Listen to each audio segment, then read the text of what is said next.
امروز میخوام راجع به انواع حساب‌ها در کارگزاری‌ها با شما صحبت کنم و بهتون بگم که هر حسابی به چه دردی میخوره. ممنون میشم که ویدیومون رو لایک کنی، کانال رو ساب کنی، زنگوله رو بزنی که ویدیو جدید میاد از اون مطلع بشی.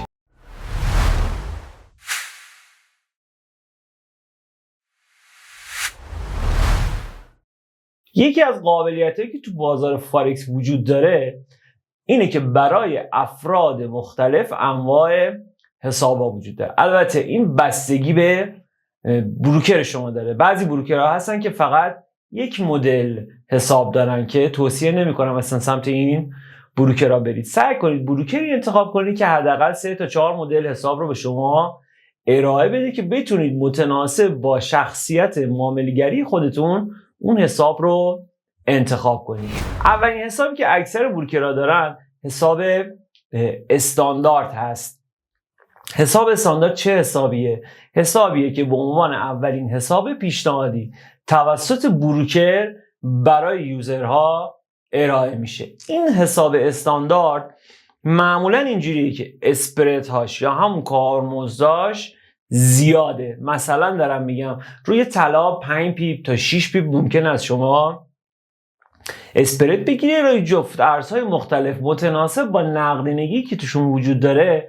این میزان اسپرده کم و زیاد میشه. معمولا اونهایی که آماتور هستن برای شروع کارشون از حسابای استاندارد شروع میکنن، چرا که دنبال گرفتن حرکتهای بزرگتر توی بازارن، خیلی دنبال نوسانگیری نیستن.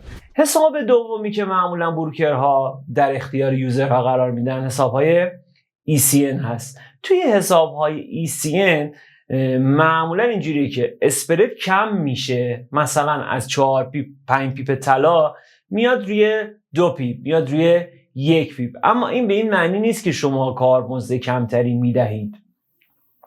این دلیل کم شدنش اینه که از سمت دیگری از شما کامیشن میگیره. کامیشن هم توی ویدیو قبلی راجبش صحبت کردم. یعنی شما علاوه بر اون اسپردی که پرداخت میکنید یک مبلغی رو به عنوان کامیشن به ازای هر لات معامله پرداخت میکنید. اما این کم کردن اسپرد چه حسنی داره؟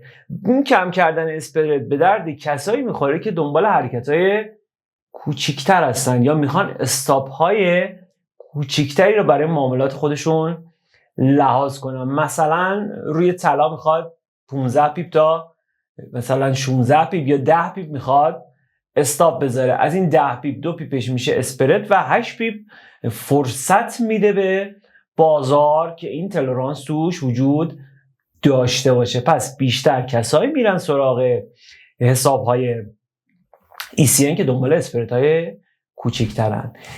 مدل بعدی حسابهایی که وجود داره حسابهای پرو ECN هست. این حسابها اسپردها یا صفرن یا معمولا زیر 1 پیپن.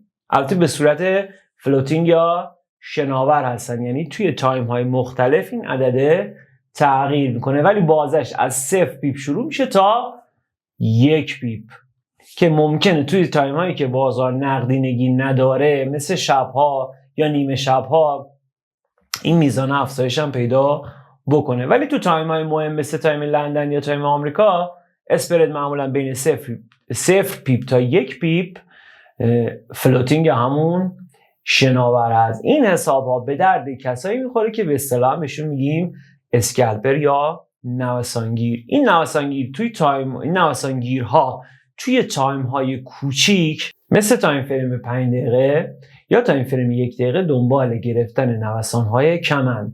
8 پیپ، 10 پیپ، 12 پیپ سود بگیرن از بازار خارج بشن. و از اونجایی که توی بحث ریسک بریوارد ما میگیم توی کمترین حالتش 1 به 2 رو لحاظ کنید، یعنی اگر شما 10 پیپ قرار سود کنید 5 پیپ باید استاپتون باشه. توی حسابهای قبلی به خاطر بالا بودن اسپرد شما نمیتونستید استاپ 5 پیپی بذارید، اما توی حسابهای پرو ECN شما به راحتی میتونید استاپهای 5 پیپی، 3 پیپی، حتی 2 پیپی بذارید روی معاملات خودتون. البته این رو هم بدونید هر چقدر که شما فاصله استاپ رو کوتاه‌تر میکنید یا کوچیک‌تر میکنید، ریسک معاملاتتون طبیعتاً بیشتر میشه و احتمال استاپ خوردنتون بالاتر میره. و از اونجایی که توی بحث مدیریت سرمایه میاد میگه اون حجم انتخابی شما باید متناسب به بالانس شما و متناسب به میزان استاپ لاس شما باشه، هرچی استاپ لاس کوچیک‌تر باشه میتونی حجم بیشتری بگیری. به خاطر همین استاپ کوچیک کلاً دارای جذابیت، اما تسلط خیلی خیلی زیادی میخواد که من توصیه میکنم فعلا سراغ این کار اگر مبتدی هستید نرید. اما یه دسته دیگه از حسابهایی وجود داره به اسم حسابهای سنت،